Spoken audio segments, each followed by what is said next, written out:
very often when I'm asked about Guyana, I would direct the person or persons to our literature, to read our literature, because our books, since Raleigh's book in 1596, to Hudson's Green Mansion, to Evelyn Waugh's book, even down to Raoul Bhattacharya's book, had this kind of drawing card bringing people to Guyana. Mm-hmm. It's sort of a tourism tour. Now, your narrative of getting to Guyana is an interest in one of our writers. Mm-hmm. An exceptional writer, I would say. A writer who's produced an awful lot of work in a short space of time. Share with us that narrative bringing you to Guyana. Yeah. Well, the first thing I should say is, since I've come here, nearly everyone I've met has assumed I have some kind of personal relationship to Guyana because I'm Indian. But in fact, my parents immigrated to the United States from Punjab, from India. I have no sort of biographical tie to Guyana. My interest is really largely motivated by my scholarly work. Mm-hmm. So I was writing a book on colonial poetry in the 19th century. It's a book called Brown Romantics. Mm-hmm. And I was really interested in the ways in which writers across Britain's empire were producing poetry that was inspired by, but more importantly, in dialogue with the English Romantic poets. So I wrote about a Calcutta-born poet. Mm-hmm.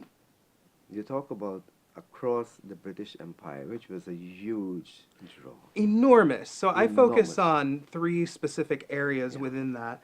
I focus on India, and I look at a figure named Henry de Rosio, who was often called Indian Keats.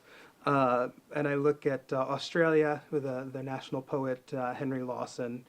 And then I look at Egbert Martin, Leo, as he was known to his readers, who was born in 1861, thereabouts.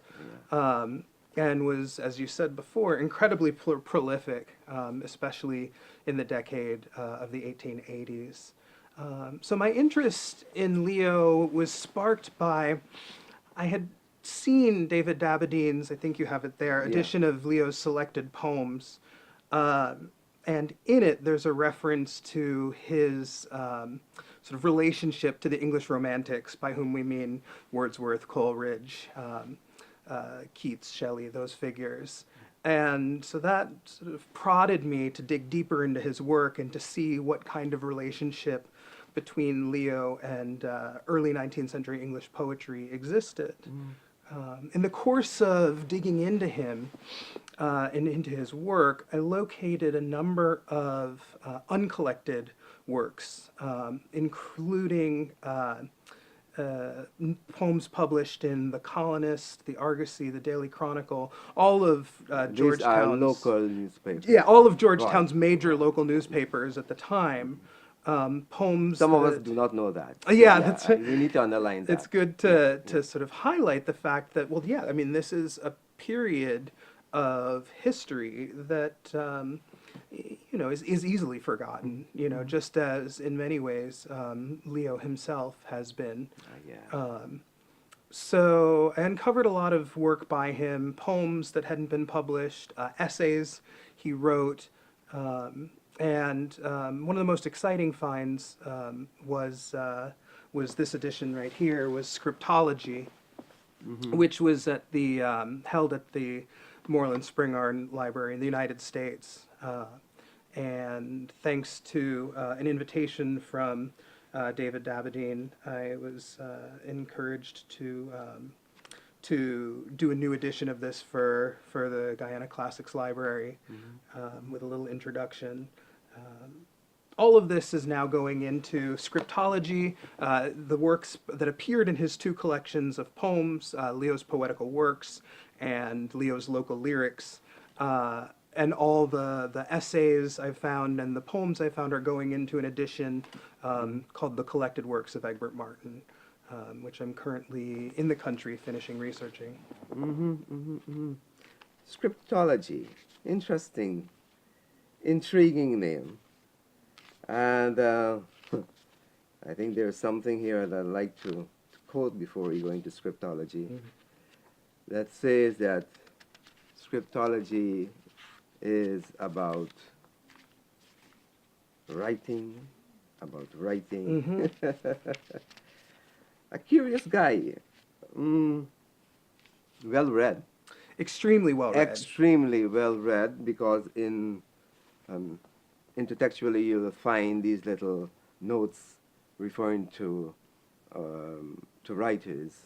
A whole range of writers, including one of those essays I talked about that appeared in the newspapers was on the genius of Edgar Allan Poe. He wrote a very extensive sort of, and actually quite astute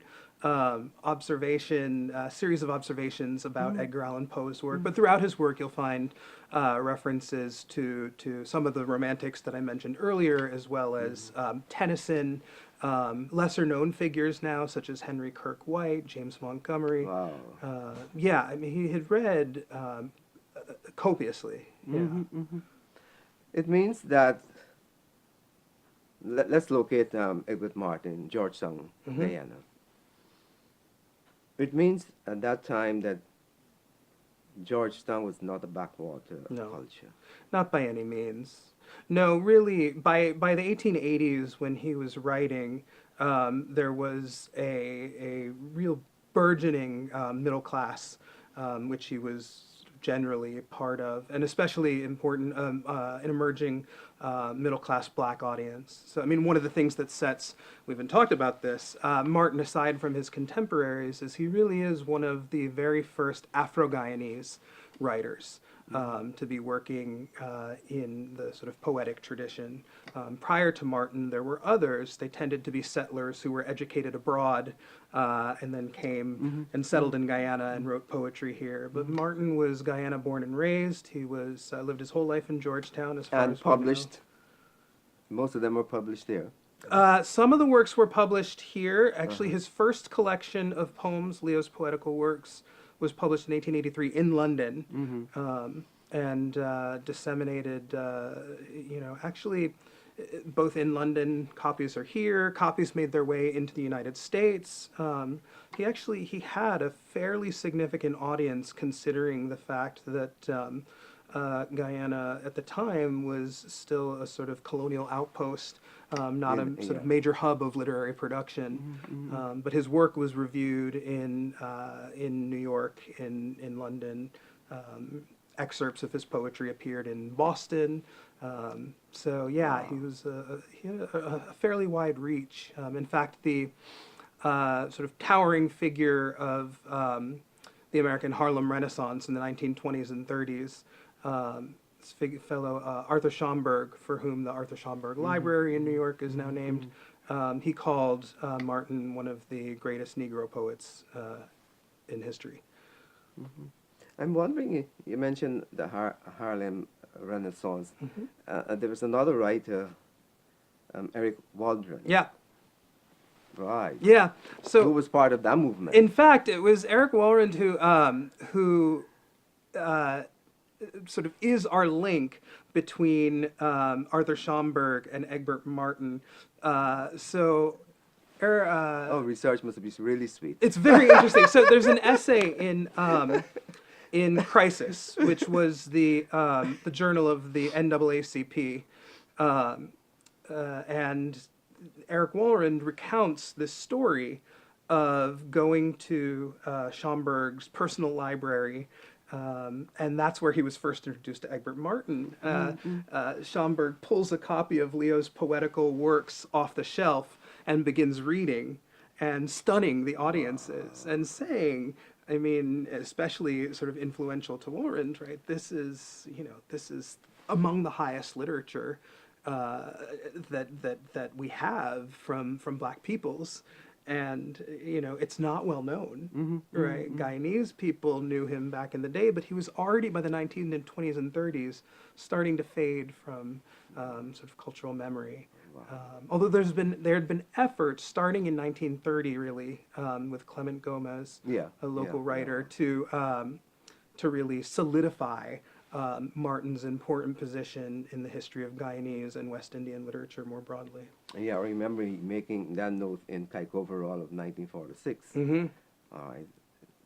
Actually, to name something, an essay competition or a medal in honor of Egbert Martin. That's right. The poetry prize was to be named the Leo Medal. Yeah, that's it.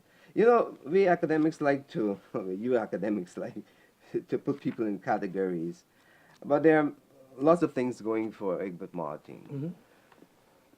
Apart from the first major Black poet, he was a writer.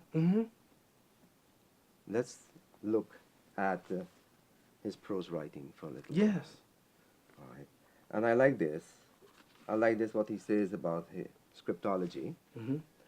Scriptology is writing about writing. Awesome. History about history. Storytelling about storytelling. It is a study of its own production. Awesome. Let's talk scriptology. Okay. It's a remarkable collection. It's only 4 stories. And we do know that he likely wrote more stories, or planned to write more stories, although we haven't traced any others yet. But yeah, there's a couple things that are sort of very interesting to note about scriptology. The first is that it was very deliberately meant to appeal to a wider reading audience, and specifically to a Creole community. So he talks in his preface about the need for anyone who identifies as a Creole and who can spare a little money to support local Guyanese literature. That's another great thing about Right. Leo. Go on. So he's very deliberate about wanting to create what he calls Creole culture. Yeah. And by Creole, he means Afro-Creole specifically, or Afro-Guyanese. But he's working very hard to establish the relevance of locally produced literature to at least local readers, if not the world. Now, you asked about the term, too, scriptology. I think it's, so first of all, the term doesn't exist in the Oxford English Dictionary, certainly not before that moment. It's the first usage I've found of the term scriptology. And what interested me about it is that it's about the logos, the logic of script, of writing. It's about the ways in which, through manipulating language, we can sort of reveal aspects of, specifically in his case, Guyanese culture that otherwise go unnoticed. So there's a lot of sort of meditation on the writing process throughout the work. This very self-conscious engagement with what it means to write. I think a lot of that comes from the fact that he primarily wrote poetry. So before he's a storyteller, he's one who works with language, who molds language. For that reason, I think that readers who are looking for a gripping page-turner may not find it in scriptology, much like they wouldn't find it in Wilson Harris either, right? There's, I think, in both cases, though through very different writing styles, a desire to slow us down, to have us really pause over the words, and to play with them ourselves, right? So there's the first story is called The Hole in the Pan. It starts with a bit of a mystery. A colonial settler has a bedpan with a hole in it, and his friend comes by to visit and wants to know why there's a hole in the center of this pan, and he asks for the whole story.